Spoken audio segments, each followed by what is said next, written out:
देखिए, सबसे पहले तो मैं यशस्वी प्रधानमंत्री आदरणीय नरेंद्र मोदी जी को बहुत बधाई और शुभकामना देता हूं और आभार भी व्यक्त करता हूं राजस्थान की जनता की ओर से कि उन्होंने अपने टीम में, अपने मंत्रिमंडल में राजस्थान से 4 लोगों को इसमें शामिल किया।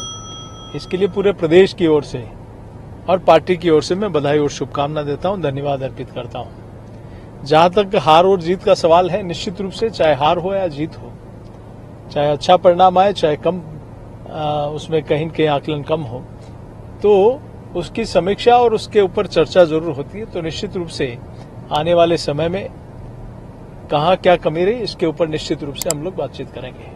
इन परिणामों के बाद, चूंकि आप सांसद पहले भी थे, वापस से सांसद चुने गए हैं, इन परिणामों के बाद एक चर्चा राजनीतिक गलियारे में ये भी चल रही है कि अब सीपी जोशी जी की अगली भूमिका क्या रहेगी। हालांकि आप वर्तमान में प्रदेश अध्यक्ष हैं, कई प्रकार की। सीपी जोशी कार्यकर्ता था, कार्यकर्ता है और कार्यकर्ता रहेगा। चाहे कोई भी जिम्मेदारी हो या नहीं हो, लेकिन एक कार्यकर्ता के नाते पार्टी जो निर्देश देगी, जो भूमिका तय करेगी, उसमें सीपी जोशी काम करेगा।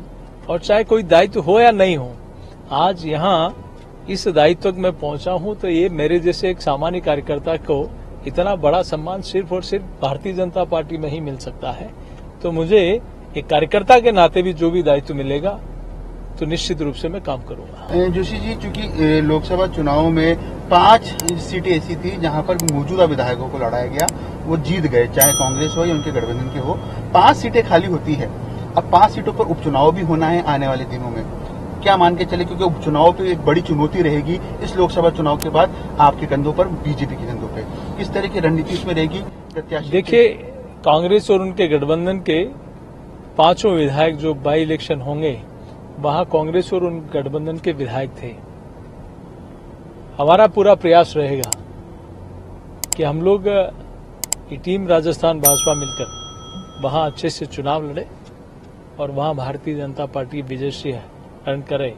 इसके लिए हमारी योजना बनेगी। जोशी जी, चूंकि इन चुनावों में, लोकसभा चुनाव की यदि बात की जाए तो काफी पसीना बहाया गया, काफी नेता भी आए, लेकिन कई जो बड़े नेता थे आपकी पार्टी के, मान ले, वो अलग अलग क्षेत्रों में ज्यादा नहीं जा पाए, कुछ क्षेत्रों तक सीमित रहे। क्या एक कारण ये भी लगता है आपको कि जो सीटें कम आई, या एक बड़ा कारण कौन सा ऐसा लगता है कि जो सीटें पहले की तुलना में राजस्थान में कम आई, बड़ा कारण? देखिए, मैं सोचता हूं कहीं कहीं कांग्रेस 1947 से कहीं की झूठ और भ्रम फैलाने का काम करती आई है और वो इस समय कुछ हद तक सफल हुई है। लेकिन जैसा आपने देखा होगा कि जब जब भी स्टेट में कांग्रेस की सरकार आती है, ऐसे शौफे छोड़ते हैं कि हम सरकार में आते ही सब कुछ कर देंगे। लेकिन ध्यान में आता है कि जब नतीजा आता है, जब सरकार का कालखंड पूरा होता है, तब तक भी वो लोग इंतजार कर रहे होते हैं जिनके भावनाओं के साथ खेलकर वो सत्ता में आते हैं। लेकिन भारतीय जनता पार्टी हमेशा जो कहती है वो करती है। केंद्र में भी जो हमारा संकल्प पत्र था उसको अक्षरशः से पालना होती है और स्टेट के संकल्प पत्र में भी हमारी यहाँ की सरकार ने, मुख्यमंत्री जी ने उसकी अक्षर पालना करते हुए पहले 100 डेज में, 100 दिन में 45% संकल्पों को पूरा किया। ये रिकॉर्ड होगा। हम निश्चित रूप से कांग्रेस का जो भ्रम है वो अपने काफी कुछ हद तक उसमें कामयाब रहे। मैं एक बड़ा कारण इसको मानता हूं। भ्रम में मोटे तौर पे जो आरक्षण को लेकर, जो संविधान को बदलाव को लेकर जिस प्रकार के बयान कांग्रेस नेताओं के द्वारा, विपक्षी नेताओं के द्वारा दिए गए थे, क्या उसमें वो कामयाब हो गए? और उस भ्रम को तोड़ने की कोशिश बीजेपी के नेताओं ने भरसक की, तो क्या उसमें वो कम कामयाब हुए? आपको ये लगता है? मैं सोचता हूं कई सारे भ्रम थे, उसमें मैं श्रृंखलाबद्ध है, लेकिन कहीं कुछ हद तक वो कामयाब रहे। अब चूंकि सरकार बन चुकी है, केंद्र में एक मजबूत सरकार है, राजस्थान को अच्छा खासा प्रतिनिधित्व मिला है, क्या लगता है आपको कि कई चीजें जो आपने घोषणा पत्र में लिखी थी, राजस्थान से जुड़ी भी कोई बात थी, वो कब तक पूरी होगी, उस पर कब तक काम शुरू हो जाएगा? जैसा मैंने कहा था कि राजस्थान के पहले 100 दिन में राजस्थान के मुख्यमंत्री माननीय भजनलाल जी ने 45% संकल्पों को पूरा किया।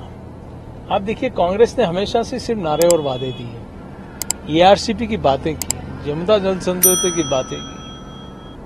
आप देखिए कि 4.5 साल तक उज्ज्वला के कनेक्शन लाभार्थियों के लिए कोई मन में भाव नहीं। अंतिम 5 महीनों में कहा कि हम 500 रुपए में एक सिलेंडर देंगे, लेकिन आप यहां देखिए पहले 30 दिन के अंदर कहा कि हम 450 रुपए में जो हमने संकल्प लिया था वो हम पूरा करेंगे। पहले 50 दिन में किसानों को कहा कि हम उसको गेहूं पर खरीद पर हमें बोनस देंगे, वो उसको पूरा किया।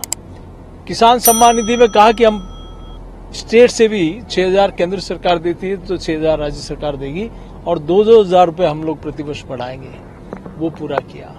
पेंशन बढ़ाने का काम उसको आगे पूरा किया। ऐसे ही यमुना जल समझौता हो, चाहे ARCP हो, चाहे आपका पेपर लीक के आरोपी थे उस पर इन्वेस्टिगेशन तेज हुआ, आरोपियों को अंदर डाला। एंटी गैंगस्टर टास्क फोर्स बनाकर जो अपराधीकरण गैंग वॉर हो रहा था उस पर अपराधियों को जेल के अंदर डालने का काम किया।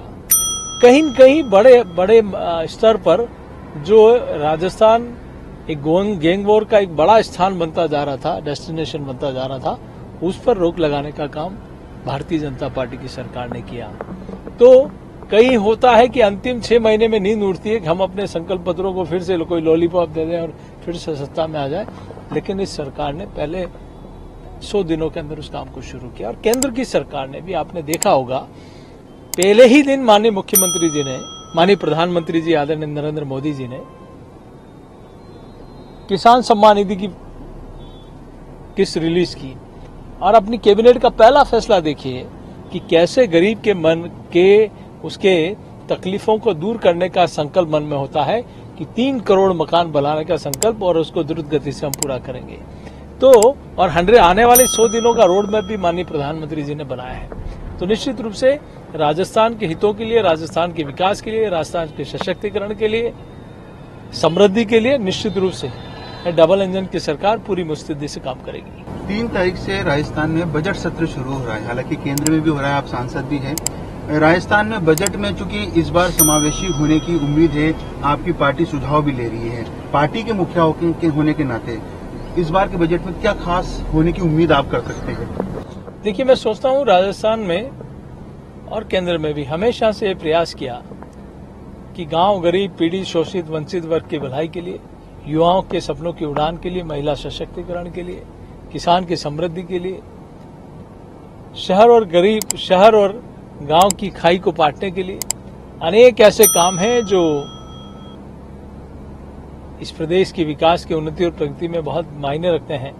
उन सारे कामों को सरकार ने एक रोडमैप बनाना शुरू किया है। सारे संगठन,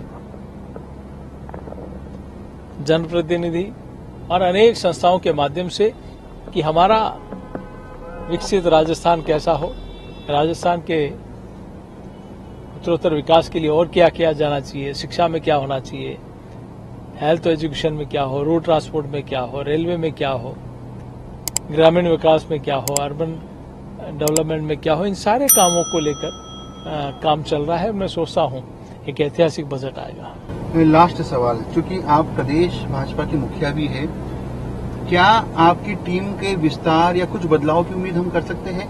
अब चूंकि लोकसभा चुनाव हो चुके हैं, कुछ जो खाली पद है, कुछ में विस्तार, कुछ में अब तक के कामकाज के आधार पर बदलाव, क्या उम्मीद करें? निश्चित रूप से एक प्रक्रिया है, जहां संगठनात्मक संरचना अधूरी है वहां निश्चित रूप से उनका पूरा करने का काम होगा। और मैं सोचता हूं भारतीय जनता पार्टी एक कैडर बेस्ड पार्टी है, मास बेस्ड पार्टी है, और उस काम को बहुत मुस्तैदी से करके आने वाले समय में और कैसे हम लोग संगठन की मजबूती के साथ सरकार की योजनाओं को नीचे तक पहुंचाने के लिए सेतु के रूप में कैसे काम कर सके, रचनात्मक और सामाजिक कार्यक्रमों में हमारी क्या भूमिका और तेज गति से बढ़ सके, इसके लिए हमारी योजना बनी है।